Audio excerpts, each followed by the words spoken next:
So, this is Harry Potter and the Sorcerer's Stone. This is written by J.K. Rowling. We're going to start on Chapter 1. Chapter 1 is called The Boy Who Lived. Mr. and Mrs. Dursley of Number 4, Private Drive, were proud to say that they were perfectly normal. Thank you very much. They were the last people you would expect to be involved in anything strange or mysterious, because they just didn't hold with such nonsense. Mr. Dursley was the director of a firm called Grunnings, which made drills. He was a big, beefy man with hardly any neck, although he did have a very large mustache. Mrs. Dursley was thin and blonde and had nearly twice the usual amount of neck, which came in very useful as she spent so much of her time craning over the garden fence, spying on the neighbors. The Dursleys had a small son called Dudley, and in their opinion, there was no finer boy anywhere.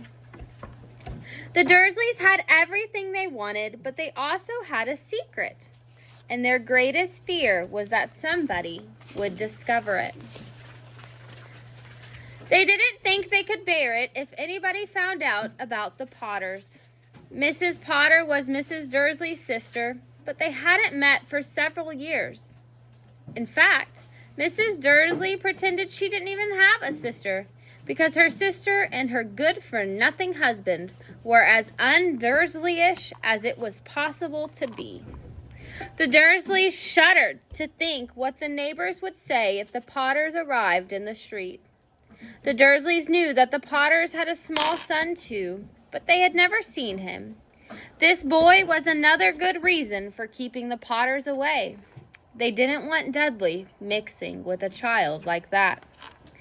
When Mr. and Mrs. Dursley woke up on a dull, gray Tuesday, our story starts.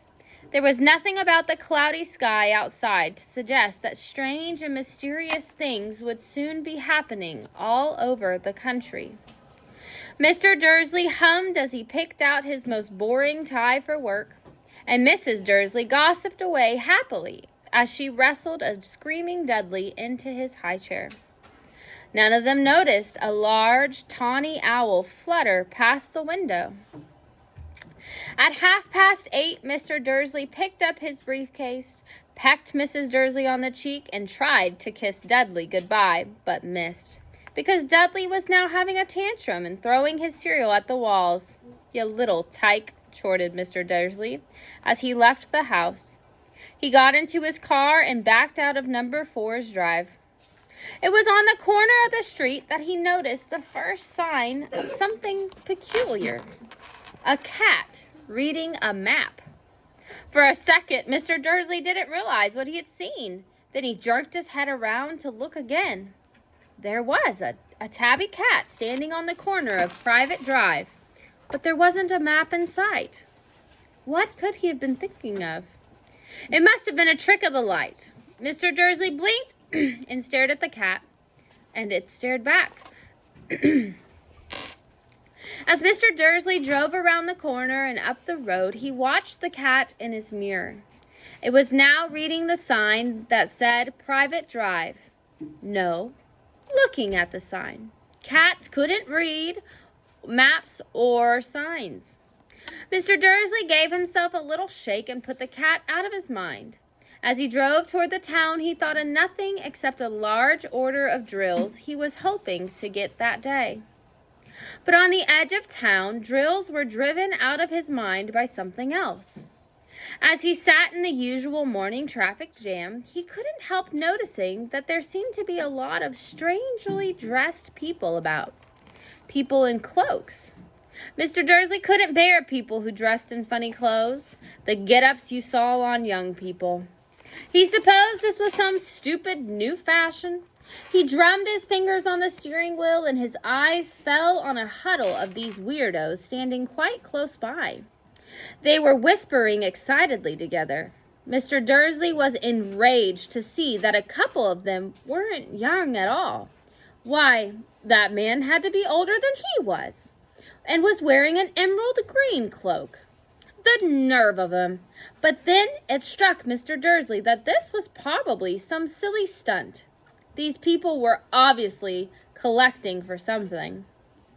Yes, that's got to be it. The traffic moved on, and a few minutes later, Mr. Dursley arrived in the Grunnings parking lot, his mind back on the drills. Mr. Dursley always sat with his back to the window in his office on the 9th floor. If he hadn't, he might have found it harder to concentrate on drills that morning. He didn't see the owls swooping past in broad daylight, though people down in the street did.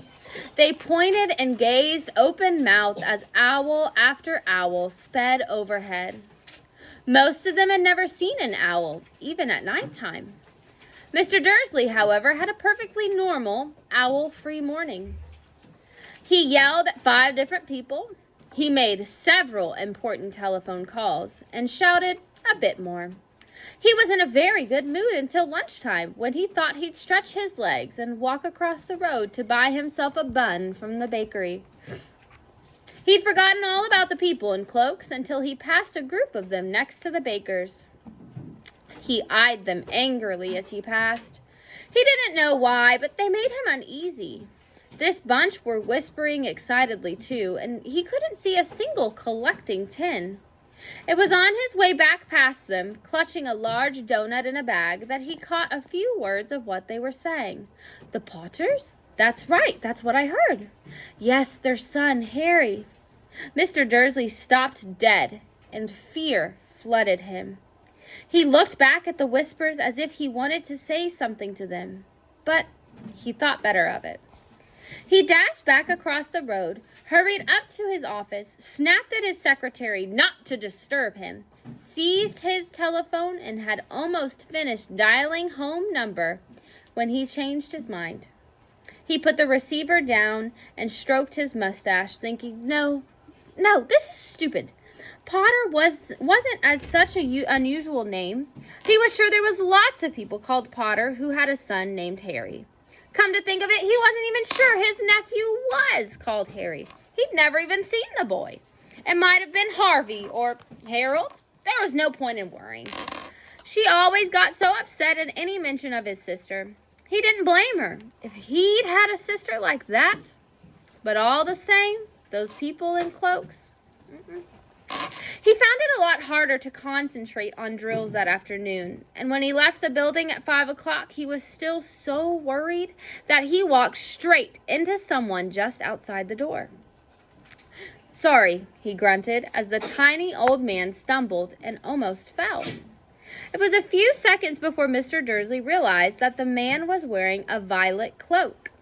He didn't seem at all upset at being almost knocked on the ground. On the contrary, his face split into a wide smile, and he said in a squeaky voice that made passersby stare, Don't be sorry, my dear sir, for nothing could upset me today. Rejoice, for you know who has gone at last. Even muggles like yourself should be celebrating this happy day. And the old man hugged Mr. Dursley around the middle and walked off. Mr. Dursley stood rooted to the spot. He had been hugged by a complete stranger. He also thought he had been called a muggle, whatever that was. He was rattled. He hurried to his car and set off for home, hoping he was imagining things, which he had never hoped before, because he didn't approve of imagination. As he pulled into the driveway of number 4, the first thing he saw, and it didn't improve his mood, was the tabby cat he'd spotted that morning. It was now sitting on his garden wall. He was sure it was the same one. It had the same markings around its eyes. Shoo! Shoo! Said Mr. Dursley loudly. The cat didn't move. It just gave him a stern look. Was this normal cat behavior? Mr. Dursley wondered, trying to pull himself together. He let himself into the house. He was still determined not to mention anything to his wife. Mrs. Dursley had a nice, normal day. She told him over dinner all about Mrs. Next Door's problems with her daughter and how Dudley had learned a new word, won't. Mr. Dursley tried to act normal when Dudley had been put to bed. He went into the living room in time to catch the last report on the evening news. And finally, bird watchers everywhere had reported that the nation's owls have been behaving very unusual today. Although owls normally hunt at night and are hardly ever seen in daylight, there have been hundreds of sightings of these birds flying in every direction since sunrise. Experts are unable to explain why the owls have suddenly changed their sleeping pattern, the newscaster said himself. Most mysterious. And now over to Jim McGuffin with the weather. Gonna be any more showers of owls tonight, Jim? Well, Ted, said the weatherman, I don't know about that, but it's not only the owls that have been acting oddly today. Viewers as far apart as Kent, Yorkshire, and Dundee have been phoning in to tell me that they insist of the rain. I promised yesterday they've had a downpouring of shooting stars. Perhaps people have been celebrating bonfire night early. It's not until next week, folks, but I promise a wet night tonight. Mr. Dursley sat frozen in his armchair, shooting stars all over Britain. Owls flying by daylight, mysterious people in cloaks all over, and whispers about the Potters. Mrs. Dursley came into the living room carrying 2 cups of tea. It was no good. He'd have to say something to her. He cleared his throat nervously. Petunia, dear, you haven't heard anything from your sister lately, have you? As he had expected, Mrs. Dursley looked shocked and angry. After all, they normally pretended she didn't even have a sister. No. Why? Funny stuff on the news, Mr. Dursley mumbled. Owls, shooting stars, and there's a lot of funny-looking people in town today. So? Snapped Mrs. Dursley. Well, I just thought maybe it was something to do with, her crowd. Mrs. Dursley sipped her tea through pursed lips. Mr. Dursley wondered whether he dared tell her that he heard the name Potter. He decided he didn't dare. Instead, he said as casually as he could, their son, he'd be about Dudley's age now, wouldn't he? I suppose so, Mrs. Dursley said stiffly. What's his name again? Howard, isn't it? Harry. Nasty common name, if you ask me. Oh, yes, Mr. Dursley said, his heart sinking horribly. I quite agree. He didn't say another word on the subject as they went upstairs to bed. While Mrs. Dursley was in the bathroom, Mr. Dursley crept to the bedroom window and peered down into the front yard. The cat was still there. It was staring down Private Drive as though it were waiting for something. Was he imagining things? Could all this have to do with the Potters? And if it did, if it got out that they were related to a pair of, well, he didn't think he could bear it. The Dursleys got into bed. Mrs. Dursley fell asleep quickly, but Mr. Dursley laid awake, turning it all over in his mind. His last comforting thought before he fell asleep was that even if the Potters were involved, there was no reason for them to come near him and Mrs. Dursley. The Potters knew very well what he and Petunia thought about them and their kind.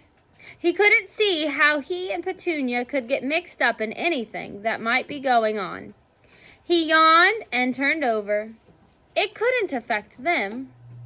But how very wrong he was.